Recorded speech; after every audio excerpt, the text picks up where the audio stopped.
The players, capitalism's greatest victims. Let's talk about the players, folks, the most diverse group of desperate people since Black Friday shoppers at Walmart. These aren't your typical game show contestants hoping to win a new toaster. No, these are people so deep in debt, they make student loans look like pocket change. Picture this.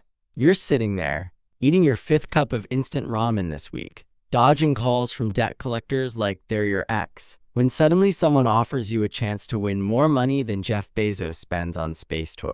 These players come from all walks of life. Failed businessmen who couldn't sell ice to penguins, gambling addicts who bet their life savings on a crypto named Dogecoin, and folks who maxed out so many credit cards they could wallpaper a mansion with them. The real kicker? They don't even get to keep their names. Instead, they get numbers, like they're items in a deadly dollar store. It's like getting your identity stripped away faster than a celebrity's Twitter verification.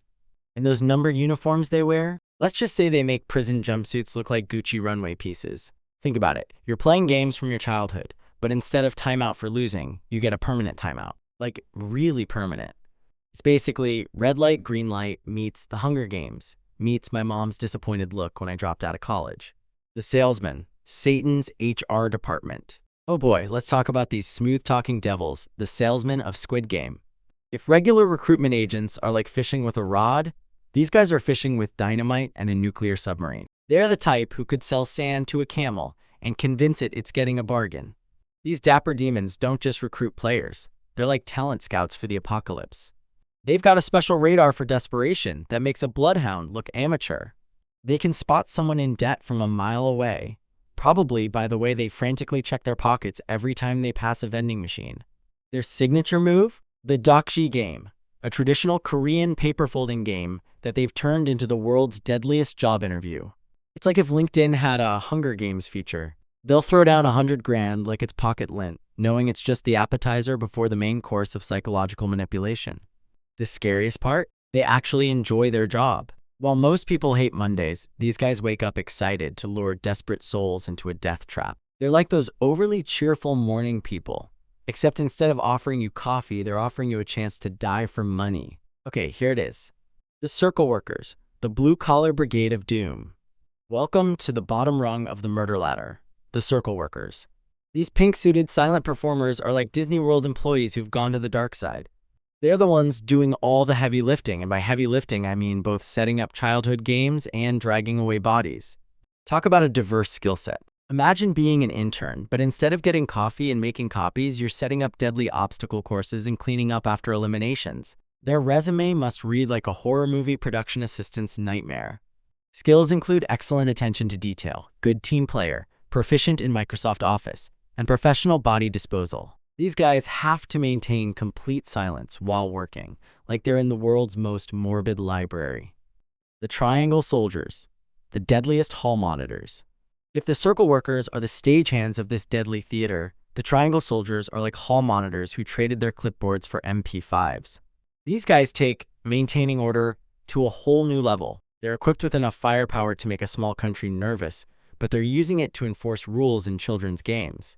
It's like bringing a tactical nuke to a pillow fight. Armed with Heckler and Coke MP5s and Smith & Wesson revolvers, they're ready to handle any situation, from player revolts to someone trying to sneak a peek during red light green. Despite being armed to the teeth, they're still middle management's punching bag. They're like the bouncers at the world's worst nightclub. All the responsibility of keeping order, none of the fun of actually making decisions. They have to be tough enough to execute players without hesitation, but submissive enough to take orders from anyone with a square mask. Talk about a complicated job description. The square managers.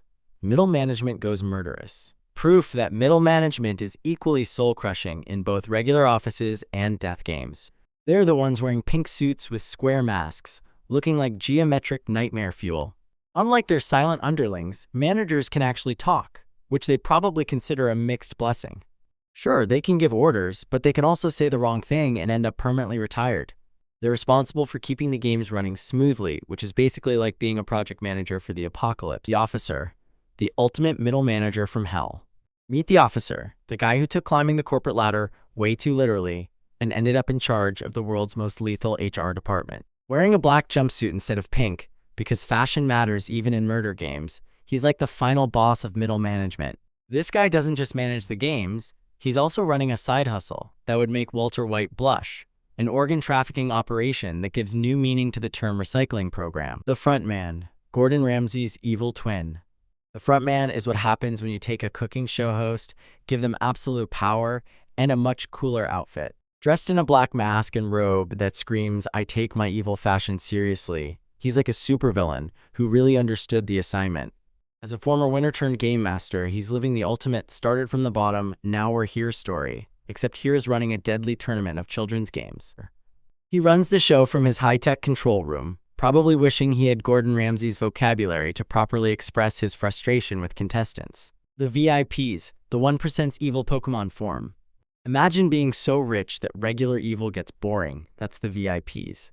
These guys are what happens when you give too much money to people with the moral compass, wearing gold animal masks that probably cost more than most people's houses. They treat the games like their personal pay-per-view deathmatch. They're the kind of people who got bored of regular rich person hobbies like collecting islands or buying politicians, so they decided to sponsor a murder tournament instead.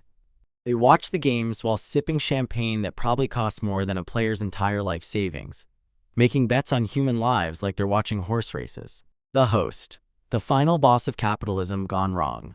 And finally, we have the host, the guy who looked at Battle Royale games and thought, neat idea, but needs more actual death. This guy created the games decades ago, probably because regular hobbies like golf or stamp collecting weren't cutting it anymore. Then, when diagnosed with a brain tumor, he decided to go out with a bang by joining his own game. He participated in the 33rd game as a seemingly harmless old man, probably giggling internally at everyone else struggling while he knew all the cheat codes.